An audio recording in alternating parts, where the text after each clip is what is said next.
Good morning and happy Friday to you. Today I want to talk to you about a topic of choice, identifying your triggers. Identifying your triggers. This is a topic that you don't hear many people talk about because generally we tend to run from that triggers us, or we tend to fall victim of or prey to very triggering events. So, Dr. Taya, what are triggers? So your triggers are any event and or situation that prompts an intense emotional response. Again, a trigger is any event or situation, I'm even going to go as far as to say a person who prompts or generates an intense emotional response. And so emotional responses are not limited to being just frustrated. It's not limited to just being angered. It's not limited to being enraged, yelling, screaming, destroying property, getting into fights, revenge. But what triggers do lead to is impulsive actions and or irrational behaviors. Do I need to repeat that again? Triggers do result in impulsive, meaning I've not given clear thought to that thing, that person, that situation. It oftentimes leads to impulsive actions and irrational behaviors. And when it results in things like that, we're no longer considering the consequence associated with that. Okay? So Deepak Chopra, a famous author, says awareness is the birthplace of possibility. Everything that you want to do and everything that you want starts with awareness. So today I want to bring some awareness to identifying your triggers, not the trigger of someone else, your triggers, and developing the insight within you regarding your triggers. So Dr. Taya, how do I become aware of triggers? Well, the first thing you should do is to listen attentively to your mind and your body. When you become triggered, what are your initial thoughts? What are the thoughts that take place for you when you're initially triggered by that person, that event, or that situation? And I'm going to go into further about what some of the common triggers are. What are some of the initial thoughts that come to your mind? Are they thoughts of revenge? Are they thoughts of retaliation? Are they thoughts of anger? What are the physiological and physical symptoms that takes place? That is a easy way to identify what's triggering me most. When I start sweating profusely when I'm faced with that thing, or I start clenching my fists, or I start gritting my teeth, or I start avoiding, or I start pacing back and forth, or I roll my eyes at you. What is it that triggers you? What causes you to behave erratically? What causes that irrational behavior? What causes you to become so full of anger and hatred about that person, about that event and situation, that you no longer consider the consequence of your action? If for any reason, any of those above responses, the profuse sweating, the avoidance, the pacing back and forth, the gritting your teeth, the clenching your fist, wanting to fight someone, so enraged that you didn't care, my brother and sister, you've been triggered. So what I want you to do is step back and mindfully consider the consequences associated with your actions. Will this lead to jail time? Will it lead to loss of some type? Will it lead to another stain in my character? How would I be perceived because of that irrational response? How will I be perceived that I just walked away and didn't care, that not only was I triggered, but there's something going on in you that has caused me to become triggered, possibly, right? There's a possibility. So step back and mindfully consider the consequences associated with your action. Mindfully engage your decision wisely. Become present with what just happened for you. So the thing about triggers is this is a personalized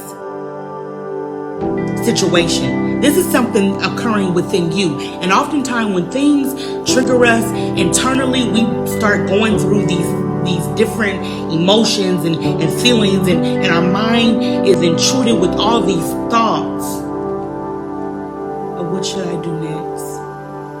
And sometimes we don't even give it a lot of thought. We just go from 0 to 100. How many of you are guilty of going from 0 to 100 and not thinking things through? Because you were triggered. So examine the cause to your trigger. What's causing you to go from 0 to 100? What saps your energy?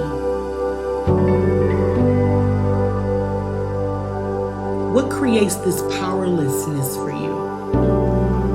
Because you're no longer in power when someone has triggered you to the point that you didn't think things through. That you just made an impulsive decision without thinking. When you just projected what was going on for you to generate a response that you can never take back. When you deflected your own ideas and your own experience onto someone else that had nothing to do with your triggering event. What triggers you? So some of the common triggers you may find yourself here is the anniversary date of losses of loved ones, right? And so we know right now so many people are dealing with that alone. And one of the stages, and I talked about that in overcoming the grief and loss process, is anger. That intense emotional response when the anniversary date of a loss comes up. Oftentimes we're faced with anger. Or maybe it's feeling overwhelmed that there's so much going on in the social and political climate, and so much going on in my own personal life that I don't even have time sometimes, Dr. Tay, to just breathe and sit still and think things through. So I tend to lash out when I'm triggered by being overwhelmed. Maybe it's your family. Maybe it's your family. Maybe it's that sister that you've not seen in a long time that you and her compete. Or maybe it's a brother that you don't like his lifestyle. Or maybe it's your parents. You've never had a really great relationship with your parents. It's triggering when you see them. And maybe it's a relationship breakup. Maybe you're like myself where the triggering may have been your divorce. It was a recent breakup. And each time you would see that person, maybe it would invoke a response that you're not so happy about. What if it's loneliness? What if right now you're lacking support and community? Not many people are reaching out to you. Maybe you live alone. Maybe you don't have a lot of people that you can call your friends. And that's triggering.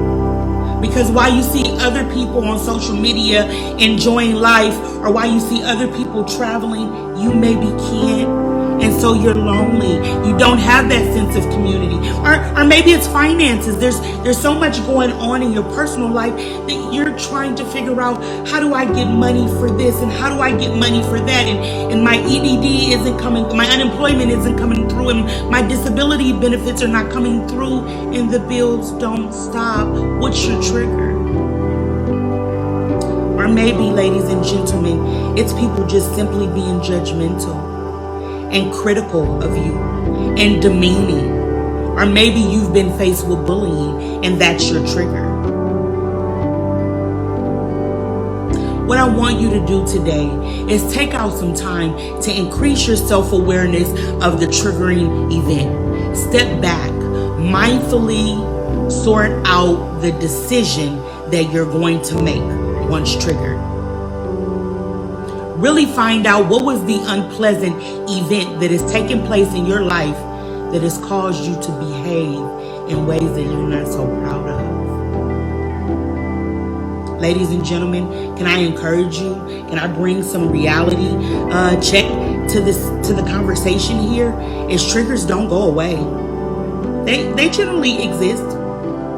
We're always going to be triggered by something. There's always going to be some type of situation or event or a person that is going to push that button. That's going to generate a very intense emotional response. So today, the decision is yours. Do you mindfully become aware of what comes out of your mouth now that when you become triggered again? Are you going to be mindfully aware of your actions? Are you going to be mindfully aware of the consequences when you do respond to the event, the situation, to the person? Are you going to continue to go from 0 to 100, not considering others' behavioral needs, not considering the consequences of your actions? So today, identify those triggers. It's taken me a while to identify what mine were, but you have to know what they are. So Dr. Taya is not saying make a long list of your triggers and these events and situations and people that generate this intense emotional response, but maybe there's 2 type events or situations or types of people that really hurt your nerves. And in the past, you didn't know how to handle it because you didn't have an awareness or insight regarding that situation. And so now that you've listened to what I've said, and now that you've become older, because maturity comes with this with this situation, right? This is not for the immature that chooses to stay in the same place. This definitely is a conversation for those who want change. This is a conversation for those to exercise the acronym FEAR that says, I must face everything and rise. This is not for the faint at heart. This is not a conversation for those that want to just forget it. I don't care, whatever. If I see her, I'm still going to roll my eyes. When the anniversary day comes up and someone comes into my space, I'm still going to throw them. When I become lonely and frustrated, I'm still going to project my pain and loneliness onto you, and you figure out how you need to deal with it. So, ladies and gentlemen, if that's your attitude, you're not ready for change, and it's okay, right? Everybody is not ready for change at the same time. But for those of you who want to start making some changes, and what a unique time to make them now. While you have all the time in the world to just kind of sit and reflect and do some introspection in your own life, identify what your triggers are. So the next time you see her, the next time you see him, the next time you're faced with that event, the next time that anniversary date comes up, the next time you're struggling with judgmental and critiques and demeaning comments from others, think about your response first. Think about the initial consequences of your actions. What do you want to be remembered as? The person that always went off on people? That always was yelling and screaming because it's what was going on internally for them? The person that was always frustrated? Or do you want to be remembered as, I was that person, but through growth, I've become better. And so now I'm stepping back, Dr. Taya, and I'm taking a deeper look at what my triggers are. So if this video in any way has touched you or if it's resonated for you, I want you to go ahead and like and share this. Share this with your loved ones. Share this with maybe a person that you know, that you deeply know, not no judgment zone, that you know that needs to hear this video. And let them know Dr. Taya sent you to share this video. Okay? So I'll talk to you guys soon, and I'll see you in 2 more weeks with another video